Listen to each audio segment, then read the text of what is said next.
Had a nice little trip to Flagstaff. Had some vehicle issues, however. Nice hole in the tire. That was pretty awesome. Put some Fix-A-Flat, aired it up enough to get to a gas station. Then got enough air in it from there to go home, and now it's flat again. So that'll be fun to fix. Other than that, went to Sam's Club and got some goodies there. Got a big old tray of sushi. And then stopped at Home Depot, got some flat bricks for leveling out the camper. Fortunately, we didn't buy anything else because we didn't really have room. We had to bring the kids. But then we went to the Army surplus store, and the kids all got some sleeping bags, some military sleeping bags. And then we got a nice bottle of Malibu rum, some pineapple juice.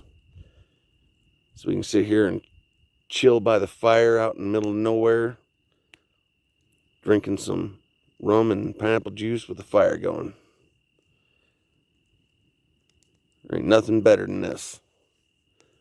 Tomorrow, though, there's work to be done, and I'll be recording that.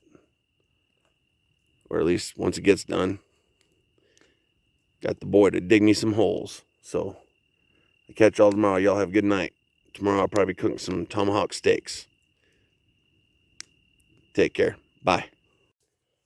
Howdy, howdy. So, we dug some holes today. Got 3 out of 4 dug. The one was really hard, and I just don't have enough water out here right at the moment to be pouring in there. We'll handle that tomorrow. He's going to do some digging tomorrow while I'm at work. But we got 3 of them dug. Got 2 posts put in the front corners. The back corner, the wood I wanted to put in for posts did not break apart as easily as what I expected them to. So we're going to have to use a chainsaw and cut them down. And we don't have access to that right now, so that didn't get done yet. But it will, and the other hole isn't dug anyhow, so we'll get it done and get them put in there. We're going to have, for like a late lunch, part of our dinner, just me and the boy that helped out, the 12-year-old. We're going to have some Maine lobster and cheese ravioli and some shrimp and corn chowder. So that'll be a special thing for what he did. His siblings won't get any. And then his mother and I are going to have some tomahawk steaks. I don't even remember last time I had a tomahawk steak, but we're having some. I'm going to put them on the cast iron griddle. I would put them on the fire, but I don't have a big enough thing for these to go on there properly. So I'm going to put them on the cast iron, which will work out nice. Cast iron season, so it'll flavor good. So now I got that out of the way. The main purpose of wanting to do this video is I've had other people asking on another channel that I've commented on. People have been asking about land in Arizona. I recently did a video on this, on land in Arizona, buying land, but it's been, I don't know, a couple months, so it might be, farther back for people to be scrolling and watching, so I figured I'd make another one and answer people's questions. When you're looking for land, I prefer to use Lands of America. Other people have other opinions of sites that they use. I prefer Lands of America. I think it's more mobile friendly. And you basically, some of the other ones, you have the same people advertising on them, so it's not really, it doesn't matter. Lands of America, it's more mobile friendly, and at the end of when you're looking at land, it gives you the option to click and ask for more information, so you can easily just put in your information there, address, name, and everything, and then the realtor, real estate company, or private owner, whoever it is, will contact you from there through your email. It's just really simple and easy for me. That's how I found it. Now, things you got to watch out for. 1, be careful of who you use and how you do it. I had issues with properties I sent off for information where the realtors, they weren't really interested in talking to you too much. They just have this attitude that these lands are going fast, you really need to hurry and jump on it, and they want to pressure you. And this one company that's a really large company that sells a lot of land around here, they did that same thing. And I'm like, I've been paying attention to your properties for sale up here for the last 20 years. So trying to tell me that that you're selling fast and need to hurry, that sales pitch just ain't cutting it with me. So they're going to try that. They're going to try the sales pitch. It doesn't mean that what they're selling isn't good or a good price. It just means they're going to try to pressure you. Don't fall for the pressuring. Land is selling fairly fast up here, yes. But like I talked to a couple of my neighbors who've been out here for 20 years. They said that 30 people a year come out here thinking they're going to live off grid, and about 3 of them will stay. They can't get past the winters. The winters, you come up here, and it could be a mild winter and everything's nice, but it could also be a very bad winter and you're snowed in for a week and you're not getting out. And that's just too much for some people to take. So be prepared for that aspect. Think about that when you're looking for land. Is it really something that you want to do? Is it really something that you're prepared for? Now, past that, when you're talking to these realtors, make sure the property that you find is accessible. A lot of these people will have never have actually visited the properties. They'll just have pictures that someone took, a photographer going out, overhead views, satellite views, stuff like that. They will not have actually gone to the property. As I've mentioned before, this family is staying with me now. When I originally met them, they had a hard time finding their property. And then when they finally found it, they could barely get to it because the 2-track that goes to it was fenced off by some ranchers. The ranchers owned property on both sides of the 2-track, and they had a gate originally and then decided to take the gate out and just completely fence it off, not allowing these people to get to their properties. They shouldn't be allowed to do that, and you could fight them and get it taken off, but how much money and time is that going to cost? And they bought it online, sight unseen, which that's how I bought my property. But when I bought my property, there was lots of pictures. There was pictures of the road, of the corner, of the corner to the 2-track off of the road, going back to my property, pictures of my property. So there was identifying markers for me when I came and found it, and I could actually see that you could get to the property. And I did buy it before I came and saw it, but I had all these pictures beforehand, so I knew that I could get to it. One place I spoke to, they showed me, pictures of the property, mostly overhead pictures of the property. And I asked where it was, and they gave me a contact, somebody I can get a hold of that could show me where it was. And then I contacted him, and he said, I'd have to give him the parcel number or the GPS location so he could figure out how much he was going to charge me to bring me out here and show me the property. I'm not paying for you to show me property that I might or might not buy. That's ridiculous. So watch out for that too.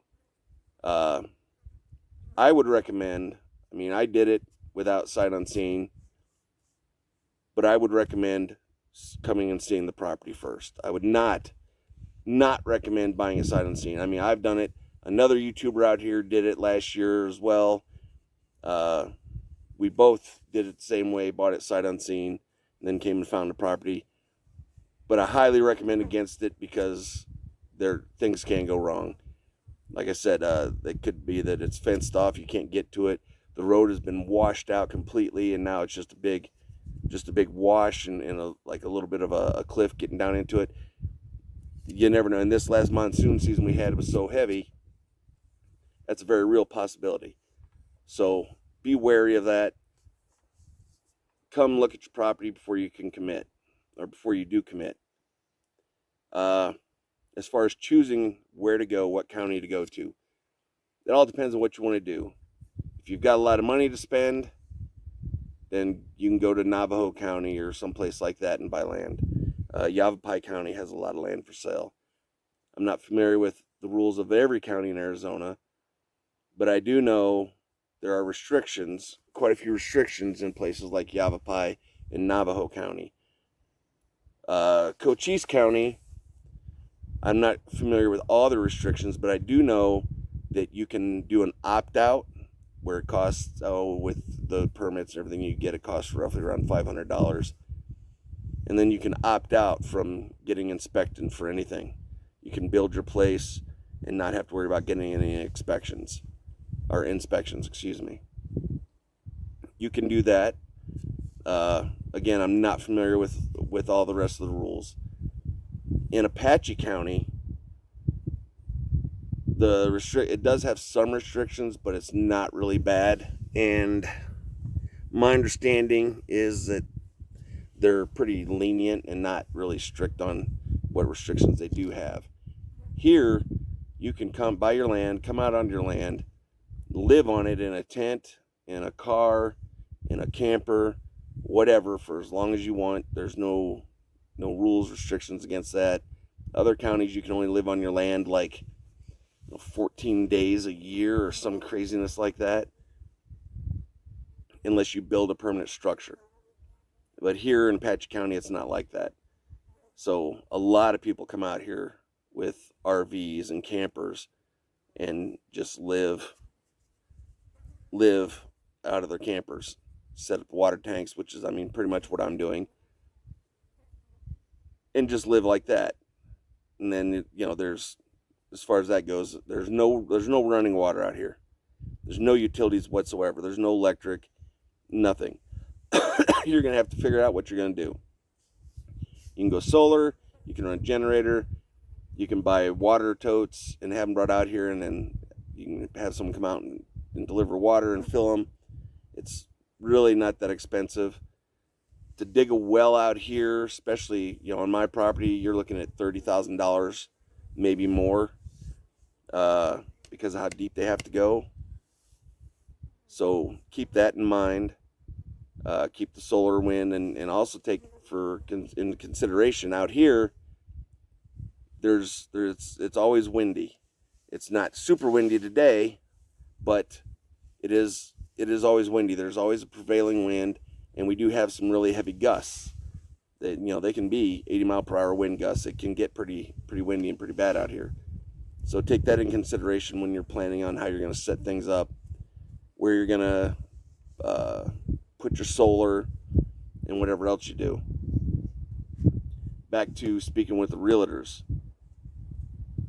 Again, you want to talk to them. You want to make sure the land contract and everything is all valid. It's signed, notarized.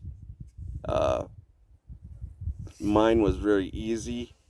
I did it right online through email. They sent me links. I read over everything. I e-signed it. I set up a draft for my bank account, and basically, fly got on the lands. Basically, they draw directly out of my bank account the middle of every month my land payment. Very easy. My land payment was very low, or my land payment is very low. My down payment was very low. I got really lucky with the realtor and the deal on this property. I was looking at another property of theirs and inquired about it, and the day I inquired, it went into escrow. And then he said, we got this other property that's not as big of a property as what you wanted, but it does have the features that you were looking for as far as trees go. He said, this has not gone on sale yet. It won't go on sale for another week, but we'll give you the chance to have first dibs at it if you want it. And I looked at the pictures, I asked questions, looked at the satellite view of it, and decided I wanted this property. So I bought it sight unseen immediately before it went on the market. And I'm pretty happy with it. I've got a lot of really old, mature trees out here. I got a lot of juniper, pinyon pine. Some of these trees, I don't know how old they are, but judging by the pictures of this 2,000-year-old juniper in another part of Arizona, I have to say a lot of my junipers have got to be at least 1,000 years old. The pinions, by some of the sizes of these pinions, I'm saying that they're several hundreds years old. So this is very old growth, and I love it out here. It's just wonderful, except for these stupid flies. Just something else you're going to find when you get out here. This year is harder as far as the flies go because of all the rain that we had. We had a really heavy monsoon this year, so there's a lot more flies, a lot more insects. Also beware that there are scorpions, there are rattlesnakes, there's cactus, there's all kinds of stuff out here. There's all kinds of large predators. This is not the city. This is not just some residential area in the city. You're coming to the wilderness and setting yourself up in the middle of the wilderness. All these critters were here first, and they don't plan on leaving. So keep that in mind. And you're not going to keep the stuff off your property. You can put up a fence and keep the cattle off of it, but you're not keeping the elk will just walk right over top of your fence, unless you have some 10-foot high fence. They will just walk right over it. The antelope will go under it. Coyotes, wolves, bears, mountain lions, everything can get in. It just really keeps the cattle out and then lets people know that that's private property and they stay out. That's really all it does. Also think about this when you come up here. The way Arizona law is, if you do not fence in your property, the rancher's cattle are free to roam onto it.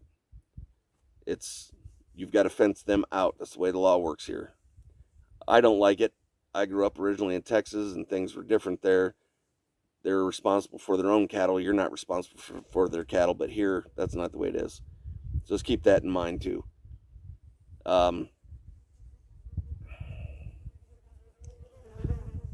I know there was something else I wanted to comment about the realtors. Just pay attention to what they say. Pay attention to what they say, what they're not saying. Pay attention to the zoning. If it says, the property says that it is zoned for recreation, then that typically means that you can't live on it. You can come visit it and camp on it and ride your four-wheelers or do whatever it is you want to do, but you can't live on it. So make sure you pay attention to the zoning of it.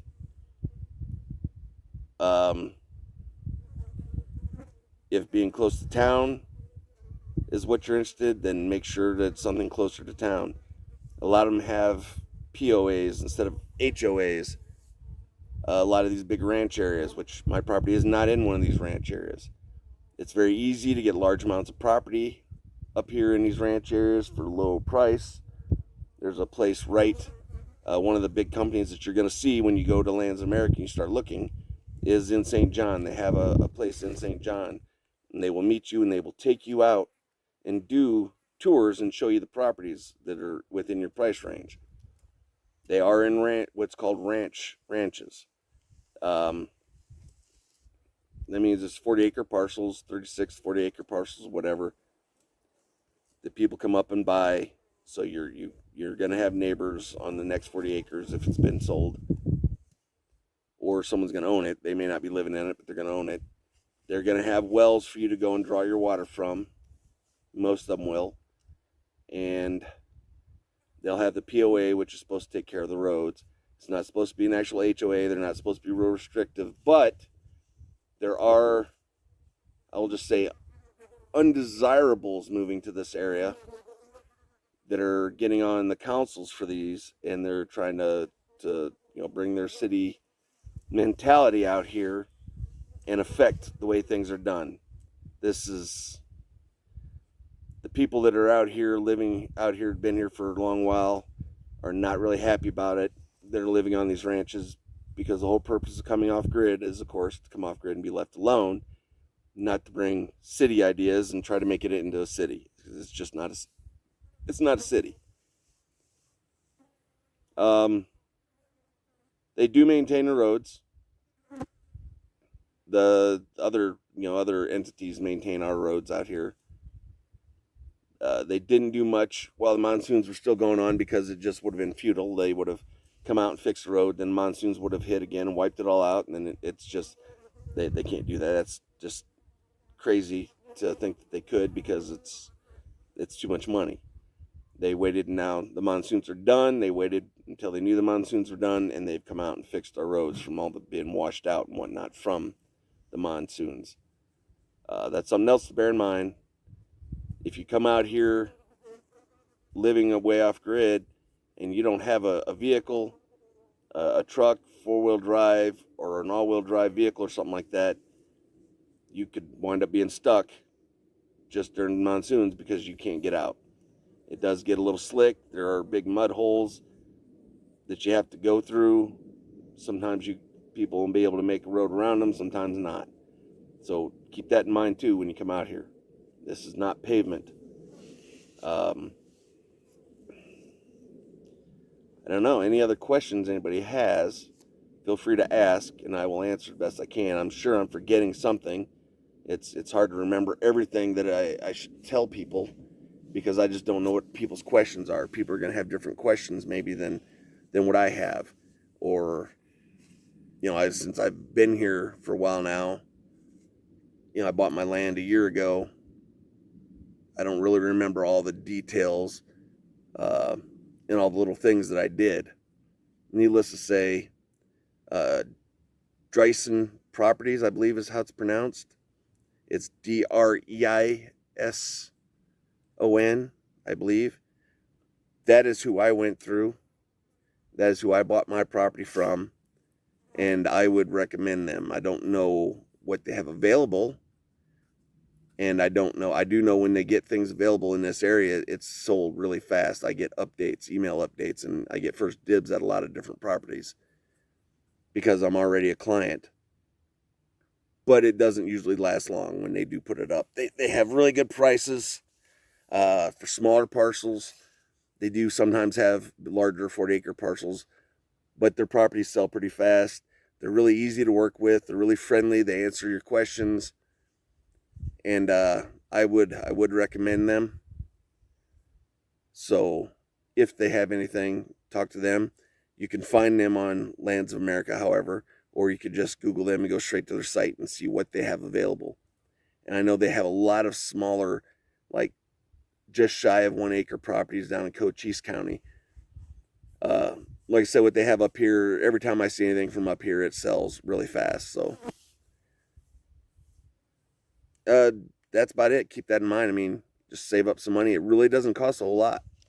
It doesn't cost very much at all. You could also, if you've got the money available, you can also go and just pay cash for it, not finance for it. Just all depends on what you want to do. The best thing I can tell you is prepare, stay prepared.